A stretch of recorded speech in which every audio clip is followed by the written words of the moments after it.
দীর্ঘদিন ধরে, বছরের পর বছর ধরে ইসরায়েলের বর্বর ইহুদিরা গাজার মুসলমানদের উপরে, ফিলিস্তিনের মুসলমানদের উপরে যেই নির্যাতন নিষ্পেষণ চালাচ্ছে, তার কোনো প্রতিকার এই বিশ্বের মোড়লেরা কেউ করতে পারে নাই। তারা সবাই নেতানিয়াহুর পাঁচাটা গোলাম হয়ে গেছে। তারা নেতানিয়াহুর পক্ষে কথা বলছে। ইরানের মতো মুসলিম রাষ্ট্র, সৌদি আরবের মতো মুসলিম রাষ্ট্র, তারাও মূলত চুপচাপ বসে আছে। তারা আসলে আমেরিকার মদতপুষ্ট। তারা আমেরিকার স্নেহভাজন থাকতে চায়। তারা আমেরিকার চক্ষুশূল হতে চায় না।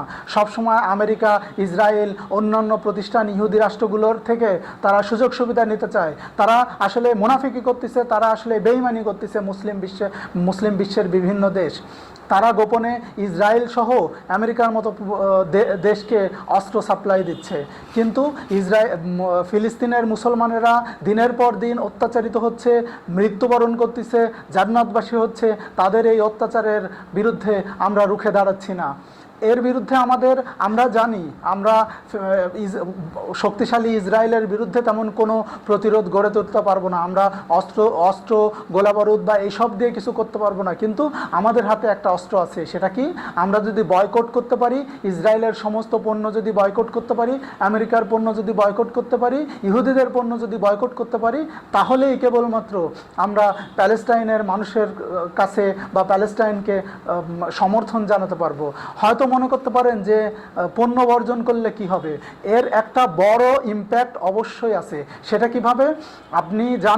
আপনারা জানেন যুদ্ধ করতে অস্ত্র লাগে, গোলাবারুদ লাগে, আর এগুলো কিনতে টাকা লাগে। এখন আমরা যদি ইসরায়েলের পণ্যগুলো বর্জন করি, তাহলে ওদের অর্থনৈতিকভাবে ওরা দুর্বল হয়ে পড়বে।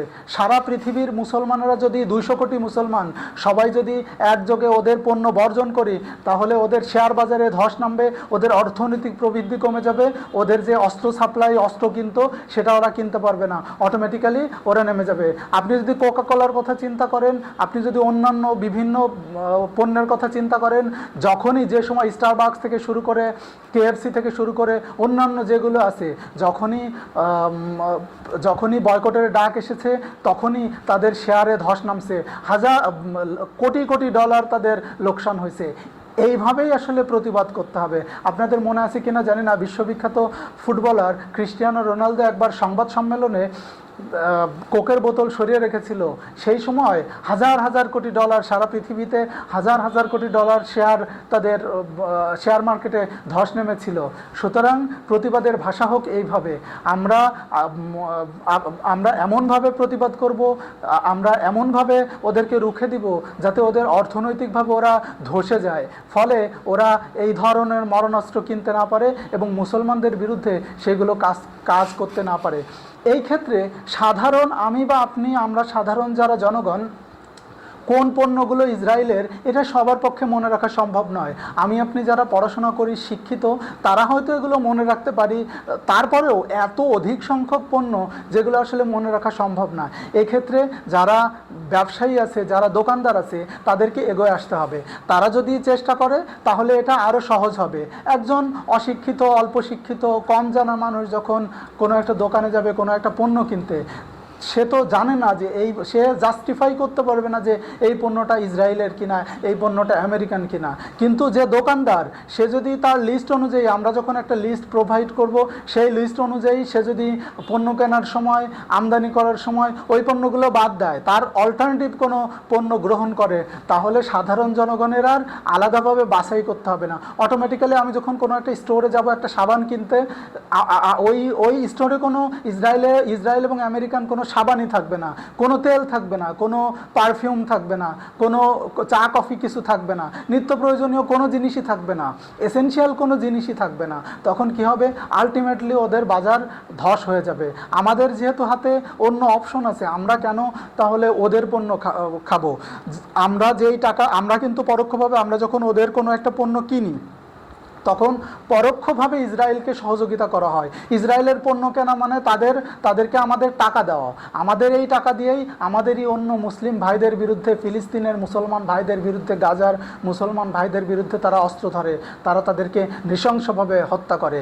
এই যে আমরা প্রতিবাদ করি, আমরা যেই প্রতিবাদগুলো করি সোশ্যাল মিডিয়াতে বা বিভিন্ন জায়গায়, ফেসবুক, ইনস্টাগ্রাম, ইউটিউব, টিকটক, এই ধরনের যেসব প্রতিষ্ঠানগুলোতে, এই সব প্রতিষ্ঠানগুলোও ইহুদিদের দৌরাত্মে ভরা। এই সব প্রতিষ্ঠান যদি কোনোটা ইহুদিদের মালিকানাধীন নাও হয়, ধরে নিলাম ফেসবুক ইহুদিদের মালিকানাধীন না, কিন্তু আপনি ফেসবুকে জানেন তাদের অ্যালগোরিদম, তাদের বিভিন্ন প্রাইভেসি নীতি, এটা সেটা ওইভাবেই সেট করা হয়েছে যেন ইসরায়েল ইহুদিদের সুবিধা হয়। আপনি ফেসবুকে ইসরায়েল লিখতে পারবেন না, ফিলিস্তিন লিখতে পারবেন না, গাজা লিখতে পারবেন না, প্যালেস্টাইন লিখতে পারবেন না, ফ্যাসিস্ট লিখতে পারবেন না, এরকম বিভিন্ন শব্দ আছে যেগুলো আপনি লিখতে পারবেন না। কেন লিখতে পারবেন না? তা এইসব শব্দ তো সন্ত্রাসবাদী কোনো শব্দ নয়। তারপরেও এইসব কর্তৃপক্ষ, এইসব প্রতিষ্ঠানের কর্তৃপক্ষ তারা আসলে ইহুদিদের মদতপুষ্ট। তাই ইহুদিদেরকে সুবিধা দেওয়ার জন্য, ইহুদিদের বিরুদ্ধে কোনো ঘৃণা ছড়ায় এরকম কোনো শব্দ আপনি আমি ফেসবুকে লিখতে পারি না। এই কারণে আমাদের রিচ কমিয়ে দেয়। আমরা লিখতে পারি না তা না, আমরা যখন লিখলে ওইটা আর কারো কাছে যায় না। কারো একজনের পোস্ট হাজার হাজার শেয়ার হচ্ছে, হাজার হাজার লাইক পড়তেছে, হাজার হাজার কমেন্ট পড়তেছে, কিন্তু যখন এইসব শব্দ থাকে, এইসব প্রতিবাদের ভাষা থাকে, তখন ওই পোস্টে কোনো লাইক পড়ে না, ওই পোস্টে কোনো শেয়ার হয় না, ওই পোস্ট একদম মানে অন্যান্য পোস্টের তুলনায় রিচ কয়েকশো গুণ কমায় দেওয়া হয়। এগুলো হলো তারা প্রত্যেকেই পরোক্ষভাবে, প্রত্যক্ষ এবং পরোক্ষভাবে ইসরায়েলের মদতপুষ্ট। সুতরাং আমাদেরকে নিজ দায়িত্বে, ইমানি দায়িত্বে আমাদেরকে এইসব ইসরায়েলি পণ্য, আমেরিকান পণ্য বয়কট করতে হবে।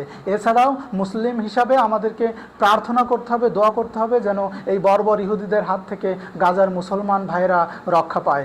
এর বাইরে যারা অন্যান্য ধর্মের, আপনি যে ধর্মেরই হন না কেন, আপনি কি কখনো অন্যায়ভাবে মানুষকে মেরে ফেলাকে সমর্থন করেন?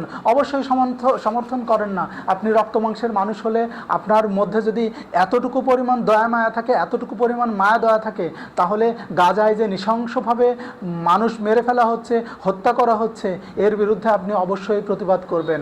আজকে দেখলাম যে আমেরিকার বিভিন্ন রাষ্ট্রে ট্রাম্পের বিরুদ্ধে আন্দোলন হচ্ছে। তারা অনেকেই খ্রিস্টান, অনেকেই মুসলিম, অনেকে বিভিন্ন দেশ থেকে আসছে, কিন্তু তারা এর প্রতিবাদ করতেছে।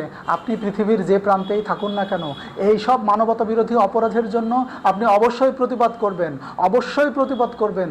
নইলে আপনি আজকে আপনি অন্যের বিপদ দেখে হাসছেন, আপনি চুপ করে আছেন, একদিন দেখবেন আপনার বিপদেও অন্যরা চুপ করে থাকবে। হয়তো আপনি ভাবতে পারেন যে গাজার মুসলমানেরা মরে যাক, তাতে আমাদের কি? না, এইটা আপনি ভাবতে পারেন না। আপনি যদি মুসলিম হন তাহলে আপনি একটা জিনিস চিন্তা করুন, কিয়ামতের দিন যখন ওরা উঠবে, মস্তকহীন সন্তানকে কোলে নিয়ে যে বাবা উঠবে, সেও ভেসতে যাইতে চায়, আর আমি আপনি একদম নীরবে সুন্দর জীবনযাপন করতেছি, এসির ভিতরে বসে আছি, আমাদের জীবনে কোনো প্রবলেম নেই, আমরাও ভেস্তের জন্য আশা করি। কিভাবে আমাদের কি জবাবদিহিতার মুখোমুখি দাঁড়াতে হবে না? তারা কি বলবে না? সেই সব নির্যাতিত মুসলমানেরা সেই দিন আল্লাহর কাছে বলবে না, হে আল্লাহ, আমরা মুসলমান, ওরাও মুসলমান, ওদের হাতে ক্ষমতা ছিল, ওরা নানাভাবে আমাদেরকে সহযোগিতা করতে পারত, আমাদের পাশে দাঁড়িয়ে হয়তো যুদ্ধ করে বর্বর ইসরায়েলিকে পরাস্ত করতে না পারত, কিন্তু ওদের হাতে অন্যান্য অস্ত্র ছিল। ওরা চাইলে অর্থনৈতিকভাবে তাদেরকে ধসায় দিতে পারত, তাদেরকে বয়কট করতে পারত, আমাদেরকে সহযোগিতা করতে পারত, আমাদের জন্য দোয়া করতে পারত, কিন্তু তারা তা করে নাই। মুসলিম বিশ্ব আজকে চুপ করে আছে। ইরানের মতো শক্তিশালী দেশ, সৌদি আরবের মতো দেশ, অন্যান্য আরও যেসব মুসলিম কান্ট্রিগুলো আছে, তারা চুপচাপ আছে। অথচ সারা পৃথিবীতে 200 কোটির বেশি মুসলমান। তারা ঐক্যবদ্ধ হলে ইসলামের প্রথম যুগের মতো মাত্র 313 জন সৈন্য নিয়ে হাজার হাজার সৈন্যের বিরুদ্ধে মুসলিম বাহিনী যেভাবে বিজয়ী হয়েছিল, সেভাবে অবশ্যই বিজয়ী হতে পারত।